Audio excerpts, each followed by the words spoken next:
¿Qué tal? Les habla Jorge Gestoso. Bienvenidos desde Caracas. En el programa de hoy hablamos sobre Julian Assange con otra notable invitada, Alicia Castro, ex embajadora de Argentina ante el Reino Unido y también ex embajadora de Argentina ante Venezuela. Alicia Castro, una cálida bienvenida al programa. Muchísimas gracias, muchas gracias.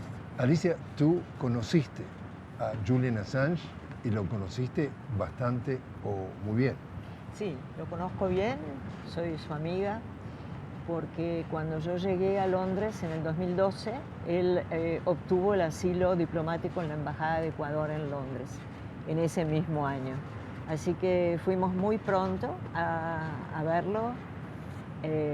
Organizamos con la embajadora de Ecuador en Londres, en ese momento, Ana Albán, una reunión para coincidir con una reunión que había en la OEA en ese momento, en la que estaba también nuestro canciller Timmermans, una reunión sobre el asilo político, sobre la densidad, la importancia del asilo diplomático, que es una institución de raigambre latinoamericano.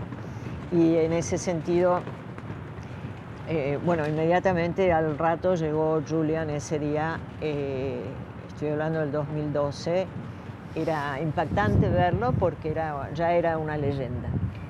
También para una audiencia que nos ve y que no está necesariamente familiarizado con Julian Assange, el fundador de Wikileaks, tuve oportunidad también de entrevistarlo. Esto es la primera entrevista que él da una vez que está dentro de la embajada, 3 meses una vez que le dan el asilo. Todavía no le habían dado el asilo o estaban por darle el asilo. Todo esto para decir que le pregunté cuánto pensaba que iba a estar allí. Me contestó, no creo que más de un año, también para que la gente nos entienda de lo que estamos hablando. Más de un año, le llevó 7 años, no le llevó, tuvo que estar 7 años dentro de la sede diplomática de la embajada. En el interín había un presidente progresista que es el que le da el asilo político, estamos hablando de Rafael Correa, que después es reemplazado por lo que el mismo Rafael Correa le llama un traidor. Lenín Moreno, que era vicepresidente de Correa, se da vuelta como una media y dentro de las cosas que hace es le saca la ciudadanía ecuatoriana y le da autorización a la policía de Londres a entrar a la embajada, a sacarlo de la embajada, directamente lo ponen en una prisión de máxima seguridad en las afueras de Londres, Belmarsh, y pasa 5 años. Todo este cuento para decir que entre los 7 de la embajada más los 5 de la prisión pasó 12 años y venía de antes. O sea, tú lo conociste ya con todos esos... Yo lo conocí y lo frecuenté durante los 4 años que estuve en Londres y después lo visité mientras seguía en la embajada en el año 2016, 2017, seguí visitándolo. ¿Y por qué lo buscaban? ¿Qué hizo lo oficial y lo extraoficial? El crimen, el gran crimen de Julian, que yo considero un héroe de la verdad, en este momento que la verdad, decir la verdad es casi un hecho revolucionario. Por eso también agradezco tu tarea periodística, aprovecho el momento y el lugar para decírtelo, de verdad. Se aprecia, sirve, es útil. Y Julian se dedicó a publicar a través de esta plataforma Wikileaks, se dedicó a publicar secretos que antes pertenecían al complejo industrial militar de los Estados Unidos, sobre todo. Por ejemplo, la impactante revelación del comienzo fue aquel video que se llama Collateral Murder, o daño colateral. Exacto. Asesinato, Collateral Murder, creo que es. Sí. En el 2010 lo publican un video de unos helicópteros Tomahawk con soldados norteamericanos en Bagdad apuntando contra civiles indefensos, como si fuera un videojuego, ¿no? Shoot, go, game. Y matan a varios civiles, entre ellos 2 periodistas de la agencia Reuters que nadie sabía dónde estaban, ni la agencia ni la familia. publica eso, que era un secreto que los Estados Unidos tapaban, y ahí se inicia la persecución que hacen contra Julian Assange. Primero utilizan a 2 mujeres suecas con las que él había tenido encuentros casuales en Suecia, y las utilizan ellas primero por celos y luego, no sé, las deben de haber utilizado, denuncian distintas cosas como abuso, cosas muy ridículas. Una decía que se había pinchado un preservativo y otra decía que le había molestado a la mañana sin preguntarle. Bueno, cosas que no tienen nada que ver con la lucha que llevamos adelante las mujeres contra el abuso. Y que Julian dice además que cuando él se va de Suecia, con ellas no tuvo ningún tipo de discrepancia, o sea, se va en paz. Una de ellas lo lleva hasta la estación.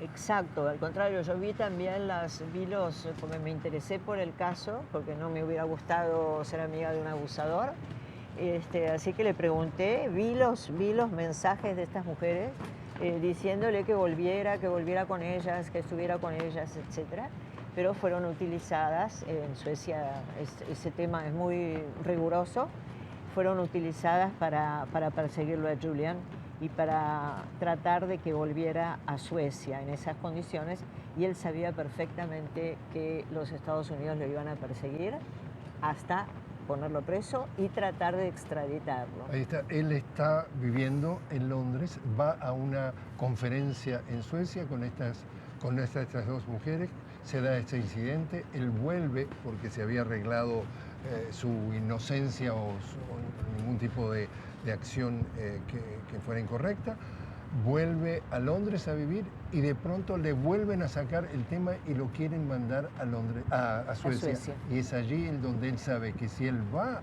a Suecia a volver a declarar sobre un tema que ya estaba cerrado, un caso cerrado, dice, ya Estados Unidos va a pedir mi extradición y lo que quieren es ponerme tras las rejas o sacarme de circulación. Y se queda entonces, para contar el cuento fácil, se queda en Londres en principio un año bajo arresto diplomático o bajo arresto domiciliario y después... primero, antes de la embajada. Ante eso, porque él apela ese pedido de extradición, pasa un año, tiene que presentarse semanalmente en una comisaría, se le niega, la justicia inglesa le niega la apelación y ahí es donde él se mueve de ese sitio a la embajada de Ecuador en Londres y le dan el asilo, donde pasa 7 años y tú lo conoces allí. Sí, además Ecuador se convirtió en ese momento, Ecuador que los británicos no sabían en qué lugar del mapa estaba, y apenas nos conocen a nosotros por las Malvinas, y entonces Ecuador se convirtió en un lugar de referencia de los derechos humanos, de protección de los derechos humanos, de protección de la libertad de prensa, y además se convirtió la sede de la embajada se convirtió en un centro cultural, ¿no? Yo ahí he conocido a Ken Loach, el cineasta, él era un hombre muy culto y muy ecléctico y brillante, y iban todo el tiempo diseñadores, artistas.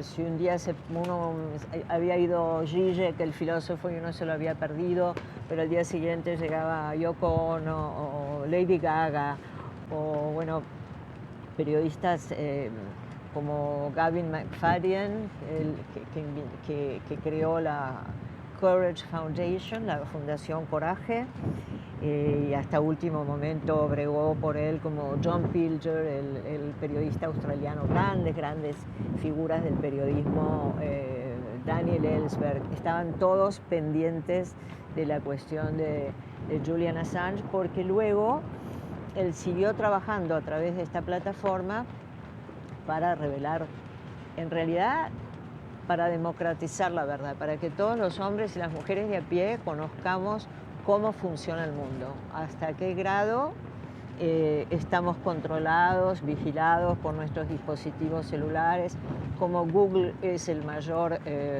la mayor sede del espionaje mundial. Te habrá hablado sobre tu propio teléfono seguramente. Me dijo que no confundamos que un teléfono celular no es un teléfono celular, es un GPS, es o sea, un lugar donde detectan el lugar geográfico donde estás, que puedes hacer llamadas, pero automáticamente al tener prendido tu celular saben 24 horas al día dónde estás. Y también, que eso también se suma, luego hablamos de Edward Snowden, que este sistema de espionaje es capaz de activar tu teléfono celular, ya sea para espiar tus conversaciones o hasta espiar tu video, o sea, activar la cámara cuando se quiere. Pero ¿cómo te impresionó él como persona? Bueno, es una persona extremadamente brillante, muy sensible, muy sensible.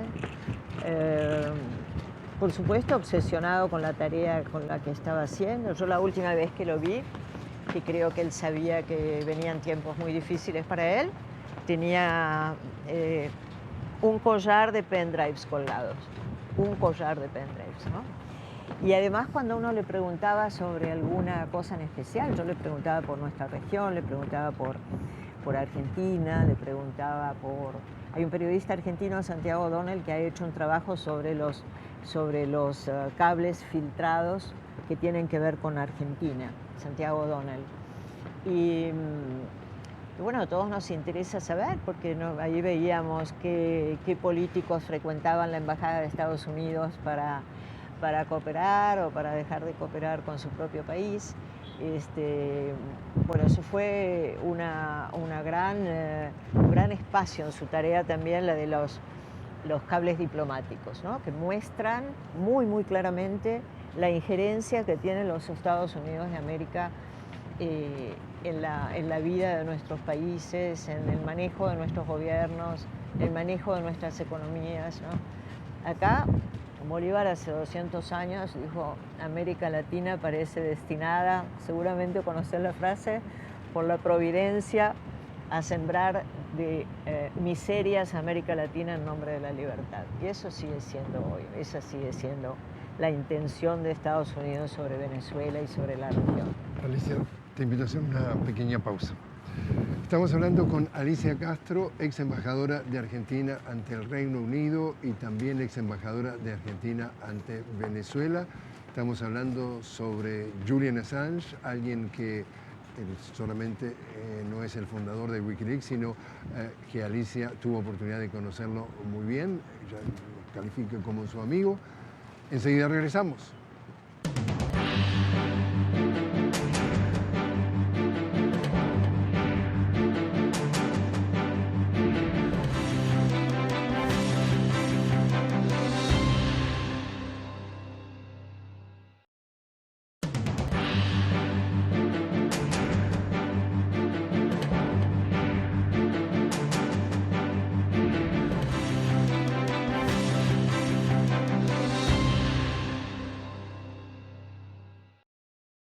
Continuamos hablando con Alicia Castro, ex embajadora de Argentina ante el Reino Unido y ex embajadora de Argentina ante Venezuela. Estamos hablando sobre el fundador de Wikileaks, Julian Assange.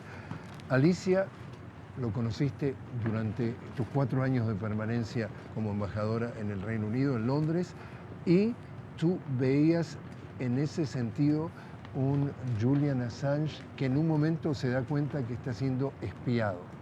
Cuéntanos.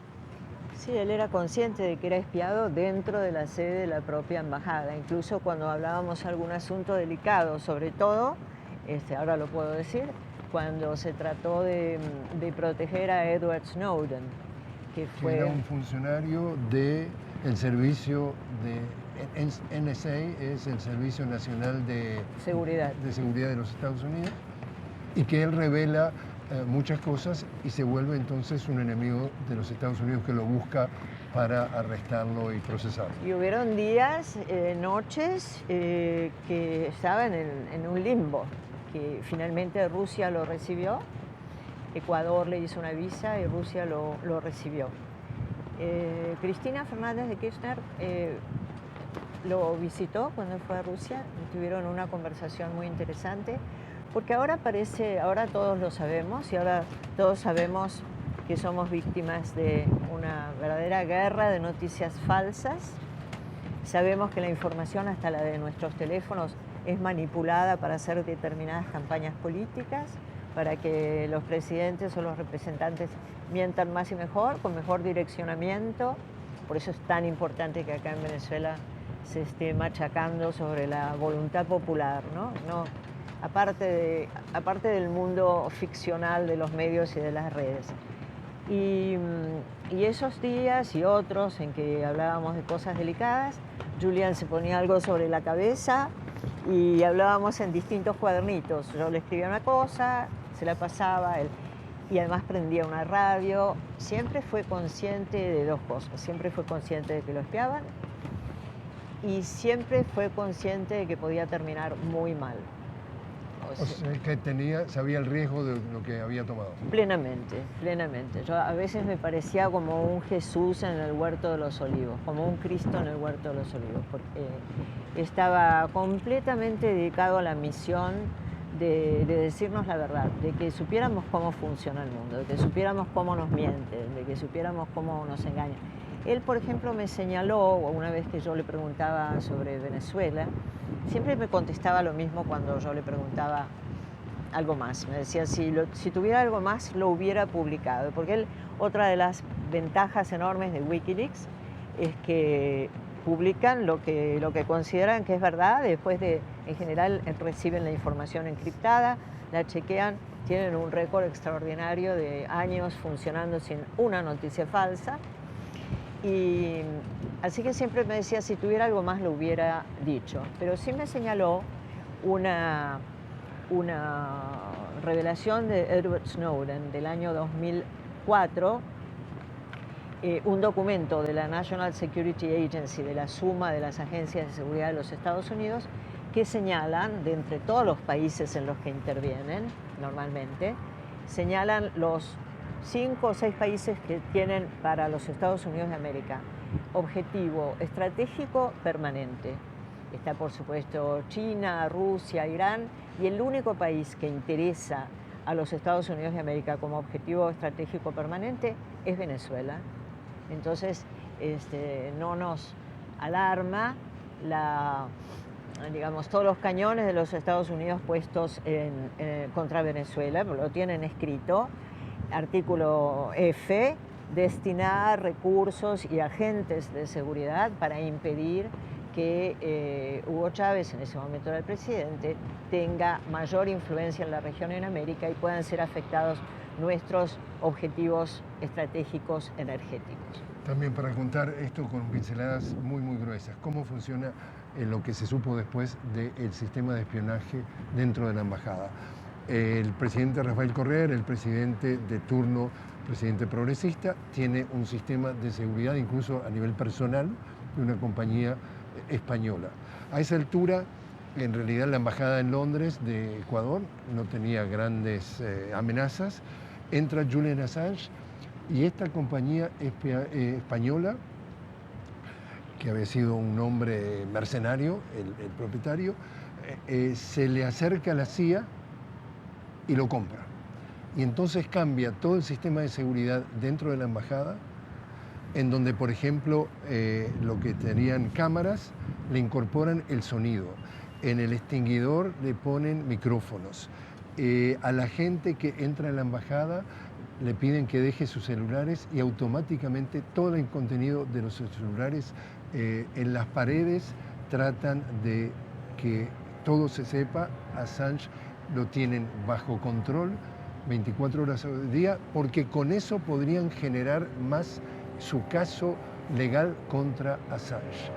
Y después, con eso mismo, lo sacan de la embajada, como les decía, Moreno le saca entonces la nacionalidad, autoriza que y lo ponen en una prisión de máxima seguridad, 5 años en las afueras de Londres, en condiciones que tú decías cómo era un hombre sensible, un hombre incluso hasta en sus comidas. Cuéntanos eso.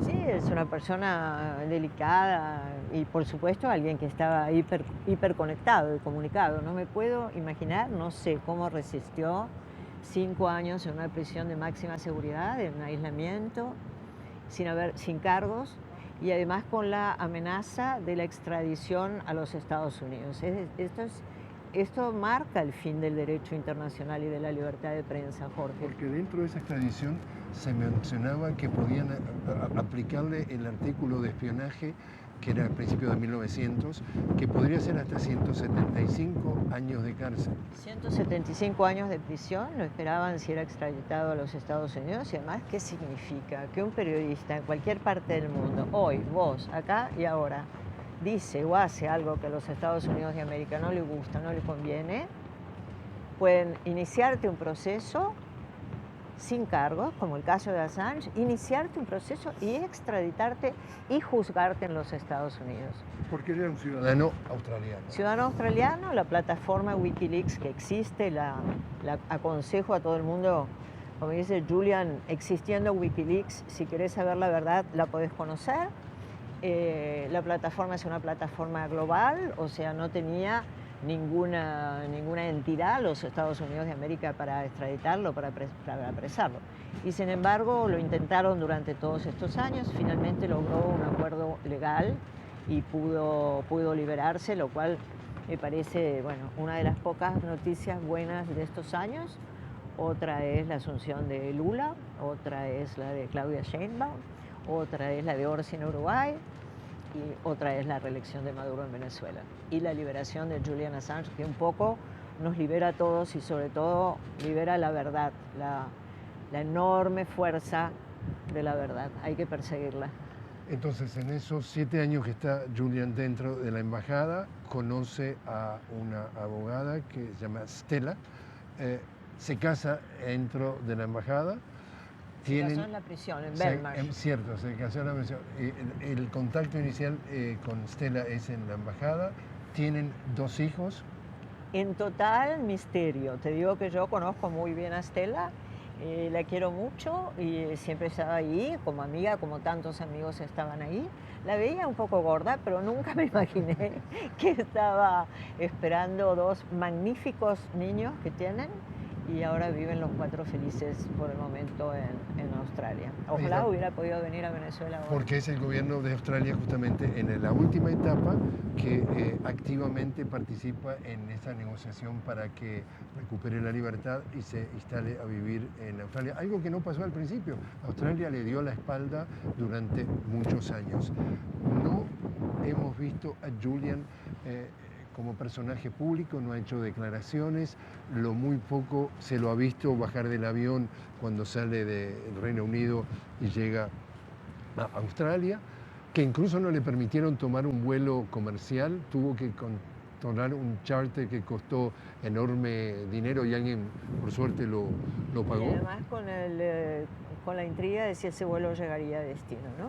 Llega a destino, entonces se reencuentra con su señora, con Stella, con sus niños y hasta el momento perfil bajo. Ha hecho una gran declaración en el Congreso en Australia, hizo una declaración extensa, incluso lo que le ha costado tener que mencionar como si fuera un delito, y en realidad se trata de hacer periodismo, nada más tener que mencionar que hubiera podido insistir a sus fuentes para obtener más información, algo que todos los periodistas tienen que hacer, ¿no? Vos estás obligado a pedir más información, es el trabajo del periodismo. Pero lo que quiso hacer los Estados Unidos, yo creo, Mike Pompeo, por ejemplo, dijo que había que asesinar a Julian Assange. Hillary Clinton, que la gente cree que es tan democrática, feminista y ha sido la gran factotum para la devastación de Libia, por ejemplo. Hillary Clinton en una reunión, lo reveló Wikileaks, en una reunión de secretarios de Estado, dijo, ¿no se le puede mandar un dron para matarlo? Sí. Entonces los demás se rieron pensando que era una broma y resultó que no era una broma. Es decir, lo querían eliminar porque querían tomar con él una medida ejemplificadora. ¿Cuántas sílabas? ¿Cuántas sílabas? Bueno, entonces, ha sido en tu vida una experiencia, ¿cómo la calificas, ese contacto con Julian? Una de las grandes fortunas de mi vida, haber podido compartir además con él algunas copas de Malbec y empanadas argentinas, porque los que íbamos en general lo mimábamos. Y después él es una persona muy allegada a sus amigos. Por ejemplo, cuando se casaron en la cárcel, Vivienne Westwood, la diseñadora de moda, que era una militante muy radicalizada, le hizo un lindísimo vestido a Stella, y en el velo pusieron los nombres de los 30 amigos que ellos querían que estuvieran ahí. No los nombres, una palabra que teníamos que escribir. Y yo escribí valiente, valiant. Y después Vivienne Westwood lo hizo bordar con la caligrafía de cada uno. Y Stella tenía ese velo como si hubiéramos estado ahí todos pudiendo celebrar ese acto de amor. ¿Cómo lo calificaría? Como te dije antes, yo creo que es un héroe, es un héroe de la verdad.